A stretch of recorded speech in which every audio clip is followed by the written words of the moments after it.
Hi everyone, welcome to the ElectricmotorGP show. My name is Nia Adeleke, I'm your usual host, and today I've got a very good video for you. This video happens to be one that I've been planning for about 2 or 3 months, and I will explain to you why I say I've been planning this video for about 2 or 3 months. You know very well that I said I was creating a list of 4 or 5 cars that I desperately wanted to try and make up my mind which car I was going to get. So my short list was the Sea Lion 7, the X-Men G6, which you know that I absolutely love, the Zeekr 7X, the EO7, and the IM6. Those were the 5 cars on my short list. And because I'm more of a performance guy, the X-Men G6 had to drop slightly. Guys, if you're watching, I've said this before. I've said this to Jason and Jackie. Look, at some point, you've got to give us a performance car. Expect, pretty please. I had to bump it down. But because not everyone's going to be like me and not everyone's going to be obsessed about having a performance car, I've decided to split the video into 2 segments. I'm going to do the base model of the cars that I think fit this segment. And unfortunately, I'm going to take the EO7 out of this rotation. And I do apologize to fans of the EO7. I technically should leave it in, but because I wanted something that fits into the D segment completely, I'm taking the EO7 out. And I'm adding in the Tesla Model Y into this analysis simply because it's the benchmark for this segment. Now, unless you're living under a rock, you'll know that the Tesla Model Y has been the most successful EV car for 3 consecutive years. No questions. It is arguably the most successful car on the planet, period. Arguably. I think last year it got outsold by the Toyota RAV4 by 10,000 units or something like that. In my book, it's still the Model Y. Simple. So if you now have a game changer like the IM6 and the Zeekr 7X coming into play, and you're then trying to make a choice, it's important to see what else is available in this particular segment, and it's important to see where the competition lies. Now, I'm going to say with a caveat, I've done this analysis based on the Xpeng G6 2024 version, not the 2025 version. My caveat is you can only get it in specific markets at the moment, and we don't have it in Australia. And I know in Europe you already have the 2025 version, but because we don't have it here, I'm not going to do the analysis on the 2025 version. I will, however, make comments as to what it's got so you can understand the comparison a little bit better. I will do that so that you guys don't feel left out. Let's start with my favorite bit. You can say it's not your favorite bit, but it's one of mine. I love the acceleration of the cars. And the cars we're going to be looking at will be the Zeekr 7X, the Tesla Model Y, the Xpeng G6, the BYD Sea Lion 7, the IM6, those 5. Acceleration-wise, 0 to 100 kilometers in the Zeekr 7X is 6 seconds. On the BYD Sea Lion 7, on the base model is 6.7 seconds. Tesla Model Y is 5.9. The Xpeng G6 is 6.6. And the IM6 is 6.8. Why is this important? Not for a lot of people. But like I said, I'm more of a performance guy, so I want to know exactly what it is going on. Right, so when we're talking about the acceleration, we've got to talk about what the electric motors are in the powertrain. So all the cars in this segment are single motors, rear wheel drive, all of them. The rear wheel drive means that the handling is better. And that's one of the reasons why all of them, all the cars at the top end of this segment are rear wheel drive. Now you have other cars that are cheaper in this segment as well, who are front wheel drive, and being front wheel drive means that the handling is not as good as it should be.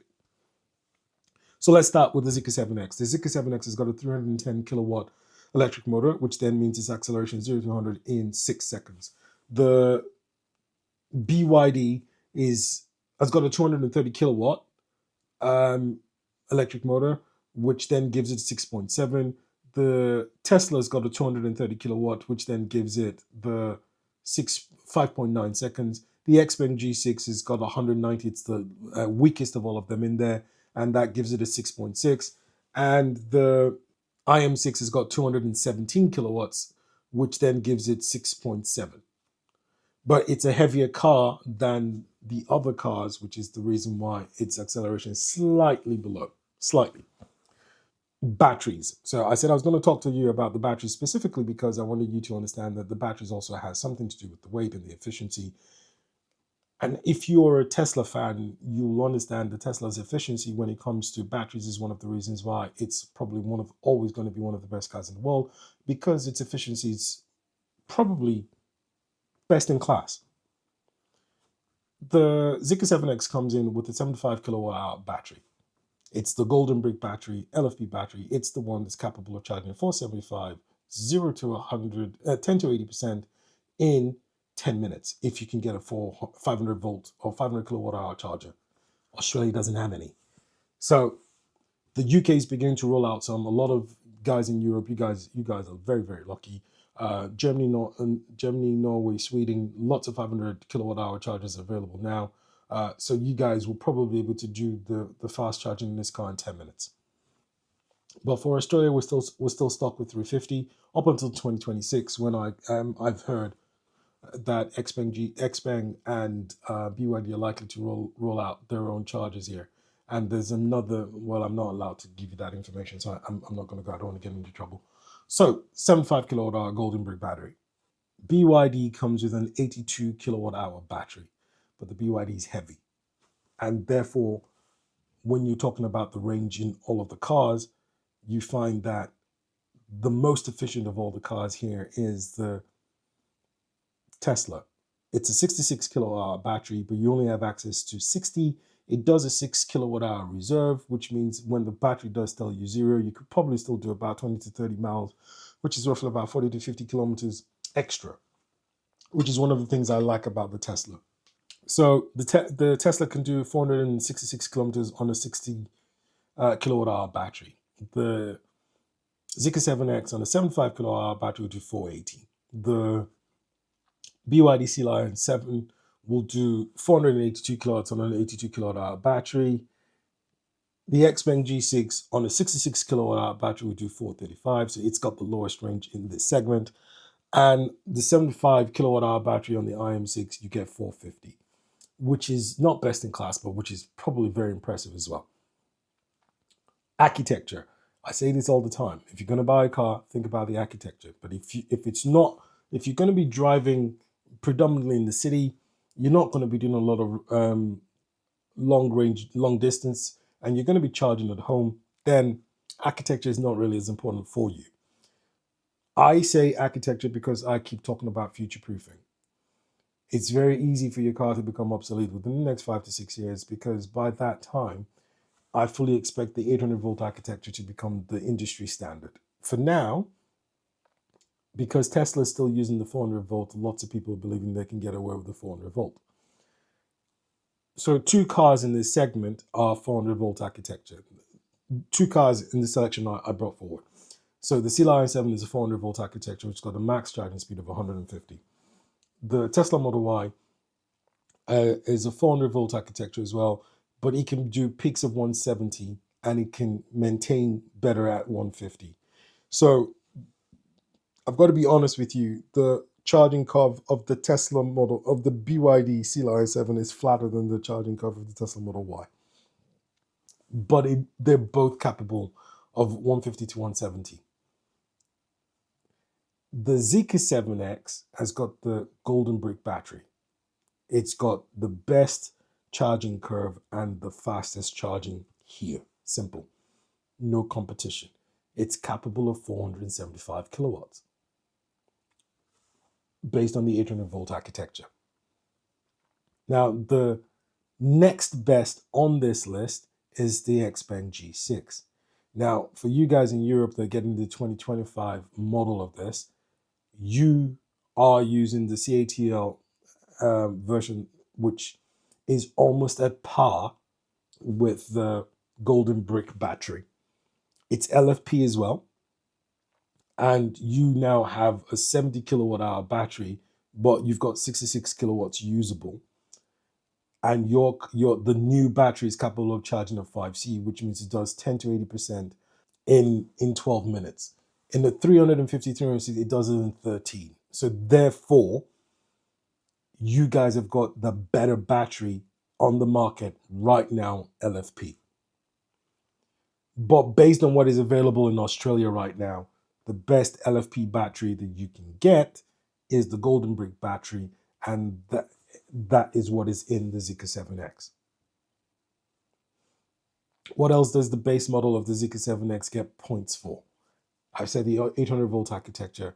I ended the video that I did on the launch of the Zeekr 7X in Australia on the AC charging, because it gets the 22 kilowatt AC charging. And none of the other cars, none. And I'm struggling to remember any car in the D segment that's got a 22 kilowatt hour AC charging. So therefore, the Zeekr 7X probably has one of the best charging infrastructures of all the cars in this segment, which is the reason why everyone, and I mean everyone, has been eagerly anticipating the launch of this car. Now, you'll find the Europeans will do things, and they do this a lot, and I find it really, really annoying. They try to diminish other cars that are not coming out of Europe, though the handling is this. Nah, for most people, when you drive the car, very, very rarely would you say, I'm not impressed with the car because of this. No, this car does what it's supposed. It does what it says on the tin. The other thing that this car does better than all the other things which I haven't brought up, and I will go to because this one's more of a deep dive, has to do with the ADAS system, but I'll come back to that. So 22 kilowatt hour AC charging. Every other car on this list does 11 kilowatts. Why is it important? Well, you've got an LFP battery. Now, the LFP battery means that you can charge 100% almost all the time without any problems. But even if you had an NMC battery, and this is where this information is really important, you're not rapidly charging the car. So the AC charging 22 kilowatts is less likely to degrade your car, which means even if you're driving an NMC battery, you're more likely to be able to charge up to 90% because it's an AC charger. Whereas when you're doing a DC fast charging, it's what we call a flash charge. You're dumping high currents into a battery, which can degrade it quicker. Now, the degradation of the batteries, I want to put it into context for you. Even after about 10 years and 200,000 kilometers, most of the batteries that we have today will only degrade about 5 to 10%. So it's not as much as we make it out to be. It's just for you to understand that the degradation does occur. So in this particular segment, what I've just said, no car outpoints the Zeekr 7X in terms of AC charging. None of the cars outpoints it for DC fast charging either. And in terms of efficiency, it's only Tesla Model Y that actually outpoints it. So let's talk about structure and everything else. Boot space. Now, I don't use the boot space that Tesla brings forward because Tesla is the only car company in the world that says they're measuring the boot space to the roof of the car instead of to the seat level. The Tesla Model Y says 854, but take that with a pinch of salt. The car with the biggest boot space here is the IM6, which has got 665 liters. Best in class. Put the Tesla Model Y to one side. Best in class, IM6. Then you've got the Xpeng G6 at 571. Then you've got the BYD C-Line 7 at 558. And then the worst in this particular segment is actually the Zeekr 7X. And I will explain that when I'm talking about the wheelbase. Frunk.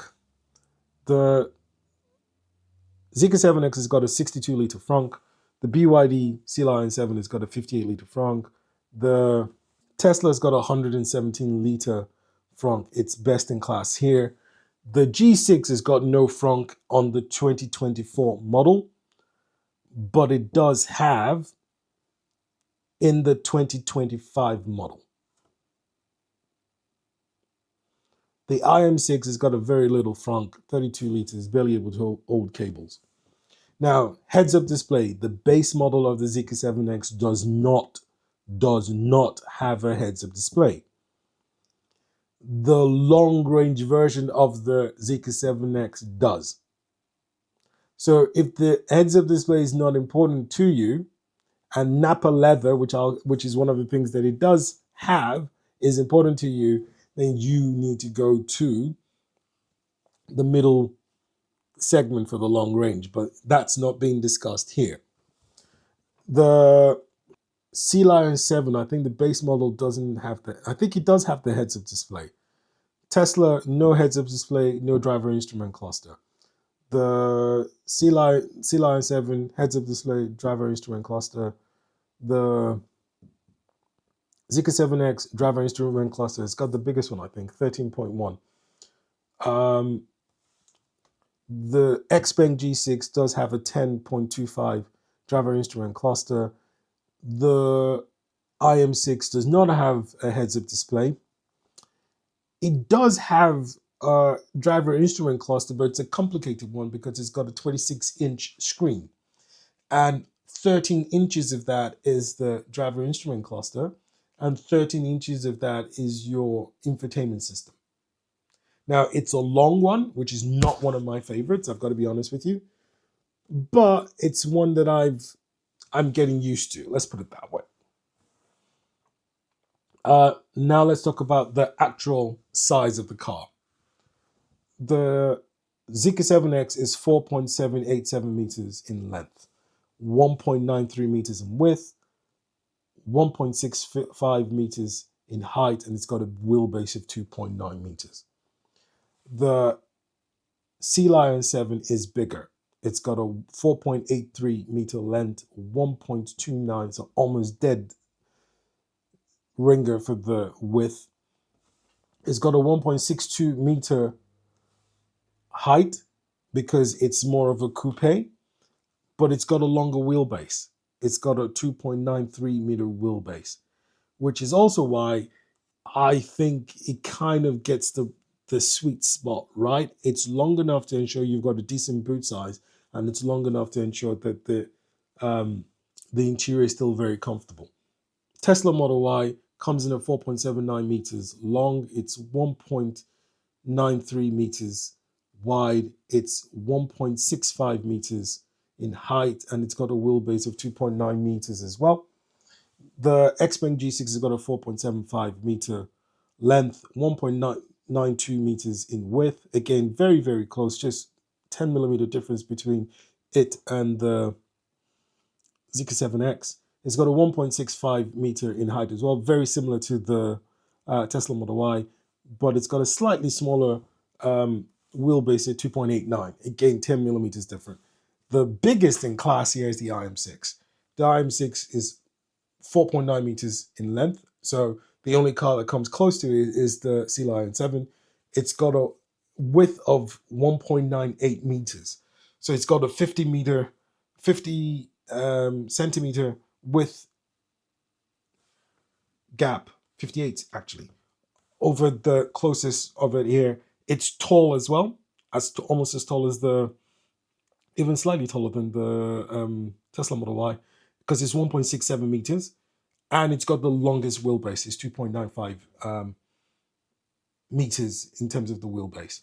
Now, the interior. Now, this is really important. You've got Napa leather in the Sea Lion 7. You've got base model for this is PU for all the other cars. And the instrument cluster thing is one of those things that I find really, really annoying in the Tesla. Yeah, I'm not saying anything else.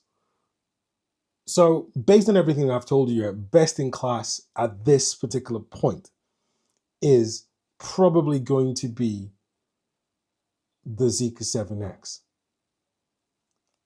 And I'll tell you simple reason why it's going to be best in class for me. The interior is more comfortable, even though they're all PU leather. The Sea Lion 7 has the best interior in this particular segment. However, specific touches in the car have been designed to make you feel a little bit more comfortable. But even with those specific touches that I've mentioned, you've got to also realize that the charging infrastructure there it's just class leading. Efficiency wise, it's right up there. You get 480 kilometers WLTP. Charging, it's whether AC or DC, it's well ahead of everything else in class. Interior, it's right up there. The only car that I would say probably has a slightly better interior than it is the Sea Lion 7, but it's got some touches in it that make it even superior to the Sea Lion 7. The IM6 is right up there in terms of comfort as well. Now, I'm going to say something that I should have said that I did not say. The IM6 has something that none of the other cars does. And I will put that into context for you. And for some people, it's enough to switch them off all the other cars that I've mentioned to the IM6. And I'm one of those people. The IM6 has got what we call rear steer. Now, the rear steer means it's got roughly about 6 to about 8 degrees angles in which the rear tires can move slightly different to the front tires. This means that the IM6 can crab walk. Now, for a lot of people, it means nothing. You don't need it. It doesn't mean anything to you. But if you're driving in the city and if you live in an urban area and you've got a family and you've got to make sharp turns, if you live in Sydney, Melbourne, and you've got this car that has got the tech, and I'm going to put the tech into context for you. I've taken this car, I've done a sharp U-turn, and I think what I did was I was able to do that in about 9 or 10 meters. It's literally very sharp. And I got into the lane I wanted to get into. I didn't have to swing about. It was quick. I've also seen videos of people lock the steering and doing a 180-degree turn on the spot. So basically what you do to achieve that, I haven't tested it yet. I'm going to try and test it in the next 2 weeks. And once I test it out, I'll let you have the video. You lock the steering and then you press the accelerator gently. It will turn 180 degrees on the same spot because of the rear steer. And that is fantastic. And for a lot of people, that specific thing will be enough to get them to say, I want this car above everything else. And I'll explain why I said that is important. The cheapest car that I spent about 20, 30 minutes researching this, I couldn't find anything else. But if you do find another car, well, there was one, the Renault Megane, which you can, now not just the regular Renault Megane, the Renault Megane RS, you can option it in. And when you option it in, it does take the price up. But apart from the Renault Megane, the next car up that you probably will be able to find the rest, there will be Audi QS e-tron, which is a $160,000 car. The Porsche 911, which is about a $300,000 car. The S-Class Mercedes, another $300,000 plus car. And the Lamborghini Urus, which is about $350,000-$400,000 car. So the rear steer, I do forget, the Hummer H3 also has it. So when people are looking at what this cars can do, if you've got the rear steer in there for a car that's basically $61,000, yeah, it will sway a lot of people onto the IM6. I just thought I'd put that out there. So if I was going to rank the cars on the list that I've done today, price. Aha, I almost forgot price. So let's talk pricing. Cheapest car on this list, theoretically, would be the BYD Sea Lion 7. But overall, when you add delivery cost and everything else, then definitely it's the BYD Sea Lion 7. I think the drive-away price of the BYD Sea Lion 7 is $58,400 or $500 or something along those lines, and that's drive-away. Next in there is the Xpeng G6, which is roughly about $58,000, $57,000 drive-away. The Xpeng G6 probably represents best value for money. Next, you've got the Tesla Model Y, which drive-away is about $66,000 or $67,000. No, That's the top. Next, you've got the IM6, which is $61,000 drive away. 61. Then you've got the Zeekr 7X, which is $64,000 drive away. In terms of value for money, I think the BYD does it.